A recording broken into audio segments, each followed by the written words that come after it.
Hello, everyone. Welcome to Off the Court with Harvin Council. Today, I want to talk to you about a story of a man that I read about and how persistent he was in getting what he wanted to get out of life. And my whole purpose today is to get you to understand is that we got to be persistent. We got to keep going if we want to be successful. If we want to get the things that we want to get out of life, you got to be persistent. But anyway, the man's name was Willie Gary. And Willie Gary was born in Florida. All right. He was the child of migrant workers. And those migrant workers, what they did was they would travel from state to state, depending on what season it was, to work in the fields. You know, it could be working in the fields to pick beans or apples or whatever the situation may be. So now, being a child of migrant workers, all right, they were allowed to go to school. And they were allowed to go to school up until midday, 12 o'clock. So once 12 o'clock come, the buses were sent out and the kids were put on the bus and they were taken back to work in the fields. And they would work from noon to sundown. Okay, so they would go to school, be picked up at 12 and work from 12 to sundown. Okay, so Willie Gary at this time, he was kind of tired of that and kind of fed up with that. And he knew he wanted a better life for himself. So what he decided to do was when he became 20 years of age, he decided he wanted to go to college, and not only go to college, he wanted to play football. Okay, so he went to Bethune-Cookman College.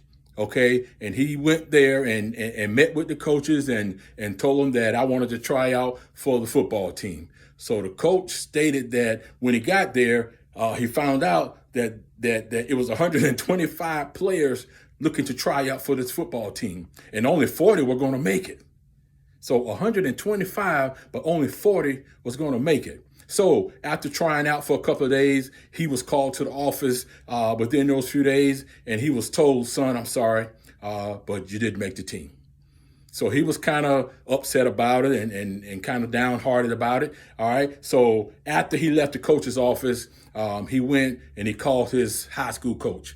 And his high school and told him what had happened. So his high school coach said, okay, you know what? I've got a friend that coaches at Shaw College in Raleigh, North Carolina. I will give him a call on your behalf. And so Willie was like, great, thank you. All right, so Willie leaves and goes to the bus station and catches the bus and travels all the way to Raleigh, North Carolina.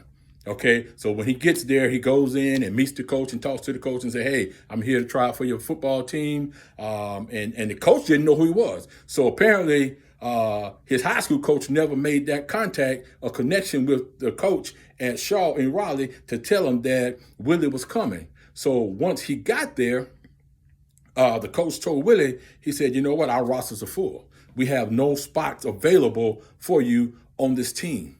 And so they're going another kick in the throat for Willie. All right. So after Willie leaves the office, he goes and sits outside the coach's office in kind of like the little lounge area and kind of put his hands down in his head. And some players was walking by and stopped to talk to him to kind of find out what was wrong with him. So he told them what was going on. So what happens next is that the players say, okay, man, I feel you. I understand what you're going through. Why don't you just stay here and sleep on the couch here in this football lounge? Okay, because Willie's thing was, I can't go back home. You know, if I go back home, I'm a failure. I can't go back home. I refuse to go back home. All right. So as he stayed there that night, the next day, he kind of mosey on with some of those guys when they went to practice. All right. And his dad had told him one time before when he was younger, he said, son, sometimes you got to work for free. Sometimes you got to do things without getting paid in return.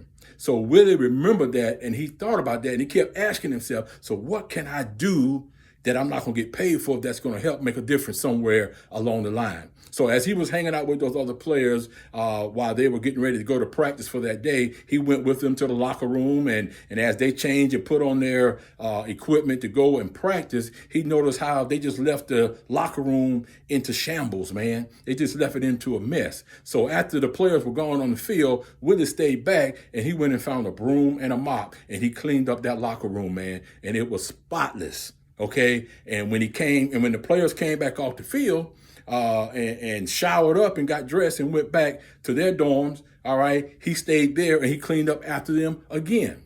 So the next day, one of the assistant coaches saw him and said, man, you really want to go to school here, don't you? You really want to be on this team. And Willie said, yes, I'll do anything to be on this team. So another day goes by.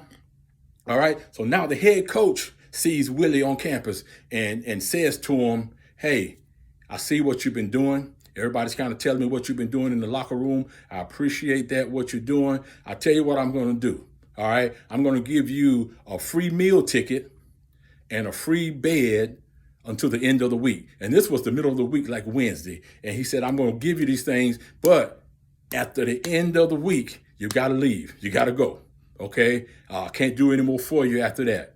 So Willis was appreciative of that, and he stayed. And then on Friday, the last day, the assistant coach went to Willie and said, the head coach wants to see you in the office. So the head coach calls him in, and he goes and sees the coach, and the coach says to him, I know you think I'm here, or I brought you in here to tell you it's time to leave.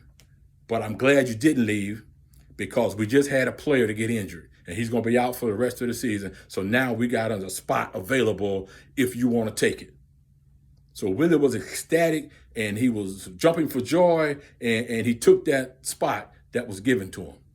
Okay, so now next thing goes by. So Willie now, he's in school, he's on the football field, and not only was he on the football team, he excelled on the football team. All right, not only did he excel on the football team, he excelled in the classroom as well. So long story short, Willie now graduates from Shaw College, all right, with a business degree, and then later he goes and gets his law degree, and now he is graduated. Now he moves back to Florida. Now he starts a law practice, and he's a successful lawyer who hadn't lost a case in the last 15 years.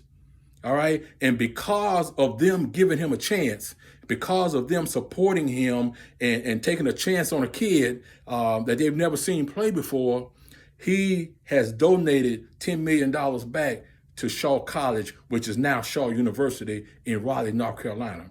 So my point that I want to say to you is that Willie had all kind of opportunities to give up, but Willie would not give up.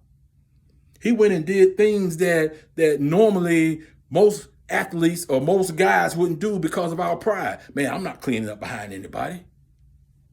You know what? I'm just as good as them. But he had a purpose, man. He had a plan for what he wanted to do, and he was persistent. He never gave up.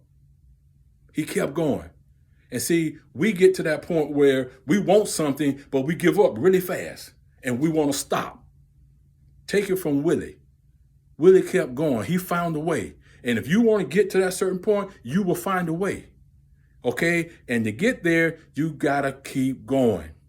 When somebody shut the door and say no, remember, no doesn't mean no. No means not right now. That's all no means. Not right now. It means no if you stop and quit. Yeah. But if you don't stop and quit, it may be a year or two or a couple of months or whatever. But if you keep being persistent, you will get that thing that you want in life. Willie Gary is one of the successful lawyers in the country because he never gave up. Because he never gave up. And I challenge you today, whatever it is you want, don't give up on it. It may not look good. It may not look like you wanted to look right now. All right. But don't give up. Don't throw in the towel. And even in my life, sometimes I want to give up, with some of the things that I'm doing. But I can't give up. If I want it bad enough, I got to keep being persistent. Keep being persistent and growing and learning. That's why I do Off the Court with Harvey Counsel. So I can share these type of things with people, man, because we can be more than what we are. All right. We just can't give up. We just got to be persistent, man. We gotta go out and do it. And don't listen to the naysayers out there that tell you can't do it. Willie probably should have came home long time ago, but he made up in his mind that he wasn't coming home. Okay. And I know I've been a little long-winded on this video, but I thought it was important, man. And I hope you have gained something from it. And if you have, leave me a comment, share it with somebody. But I just hope that you would not just hear it, but be about it. Okay, just take this message and do something with it. All right, because it's no good just to hear it and then you don't do anything about it. Okay, so I need you to do something about what you hear. And not just from me, but everywhere you go, when you hear something positive, when you hear something good, that you know if you do something about it, it'll bless you, then that's what you need to do. Okay? All right. Thanks a lot. God bless.